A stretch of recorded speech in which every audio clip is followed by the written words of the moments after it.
Good morning and welcome to another week of great things in the Lord. This is your Monday morning faith boost, and just wanted to share just real quick. I'm in the office. Folks will be getting here momentarily, but just wanted to share with you a couple of things that's been on my heart. This is actually something that the Lord placed on my heart a few months ago, but Isaiah 61 verse 1 says, "The Spirit of the Lord is upon me because he has anointed me to preach good news." And the preaching of the good news is how we live our life. It's much more than just what's coming out of our mouth, and we'll touch on that here in just a moment. But there's four things that I just want to touch on real quick. Maybe we can come back to it at some point in more detail. But the first thing is the good news. Are we sharing it on social media? Are we quick to post negative things? Are we quick to post things that'll make you question whether or not is this really good or not? One thing that I always strive to do on my Facebook page is to post quotes by folks, quotes that are meaningful to me, that encourage me, that lift me up, that I think will encourage others. Or are we quick to post things that are controversial? Such as, well, this person didn't agree with me, so I am removing him or her from my Facebook page. There's got to be room for restraint. But always try to post some things on your Facebook page or other social media that will uplift somebody. Proverbs 18:2 says, "A fool takes no pleasure in understanding, but only in expressing his opinion." Proverbs 17:27-28 says, "Whoever restrains his words has knowledge and has a cool spirit, and he who has a cool spirit is a man of understanding. Even a fool who keeps silent is considered wise. When he closes his lips, he is deemed intelligent." The words of a man's mouth are deep waters. The fountain of wisdom is a bubbling brook, in Proverbs 18:4. The next thing, and the social media, it's your page. It's your opportunity to express your concerns. Just for me, I prefer to post things that are encouraging, not taking down anyone else, trying to respect others' opinions and views, just using that as an outlet to be a part of my voice of encouragement. But our actions also speak louder than a lot of our words. Are we walking our talk? Do our actions back up what we say? James 3:13-16 out of the Message says, "Do you want to be counted wise, to build a reputation for wisdom? Here's what you do. Live well, live wisely, live humbly. It's the way you live, not the way you talk, that counts.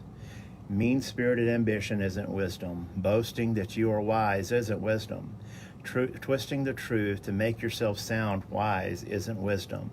It's the furthest thing from wisdom. It's animal cunning, devilish conniving, and whenever you're trying to look better than others or get the better of others, things fall apart and everything ends up at others' throats."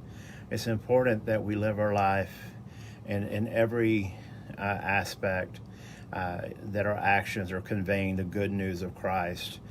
People are watching. You can throw a tantrum in a store and there's 15 cell phones trained in on you showing, and the video is going to get out on social media. Always assume you're being recorded. That's how I kind of gauge how I react a lot of times, because there's been many times folks, you're just plain out acting stupid. But it was, I had a decision to make. Am I going to join them in acting stupid, or am I going to rise above it and just put it in the Lord's hands and walk away? But our actions do speak. And if you are acting up, if you are speaking out, if you are being a quote-unquote Karen, people are going to see that, and it's going to get out. And eventually it could bring question to your testimony.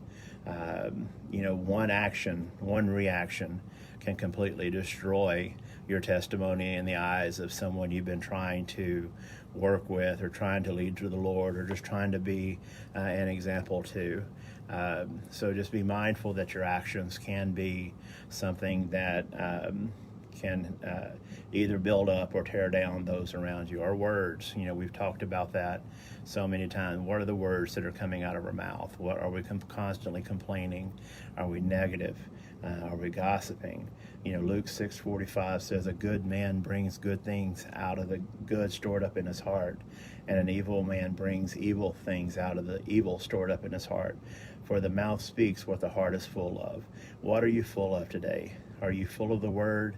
Are you full of words of encouragement, or are you constantly looking for ways to tear people down? Again, your actions and your words kind of walk hand in hand. And finally, are we consistent?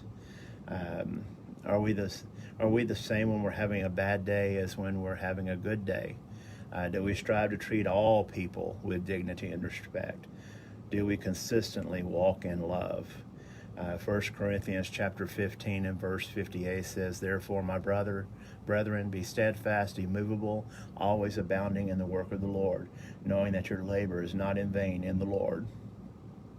One thing that, my heroes in the faith, which a lot are now with the Lord, looking back on their life and their interactions with me, the one thing I can say is that impressed me more than anything was their consistency. Always have a smile on their face, knowing that they're going through hell when no one else is looking, knowing that they're really struggling. But when you see them in person, they're smiling, they're uplifting, they're upbeat, they're encouraging, always the same. No matter whether it's the best of times or the worst of times. So at the end of my life, like I said on Wednesday night, one of the things I'd want the minister to say about me was that Allen Puckett was consistent, that he was consistent in his love walk, that he was consistent in the words coming out of my mouth. They were always uplifting, that my actions were always one that led people towards the cross.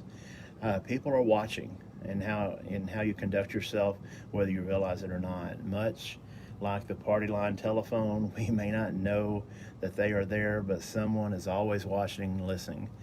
Growing up, my great-grandparents had a party line phone, so you always had to be real careful with what you said, because there was a neighbor down the road was always listening to the conversations, and you would wonder how certain things got out. Well, it's because dear old Evelyn was on the phone listening and telling people what she heard in the conversation. So you always have to assume there's someone listening or someone watching what we do and how we conduct our life.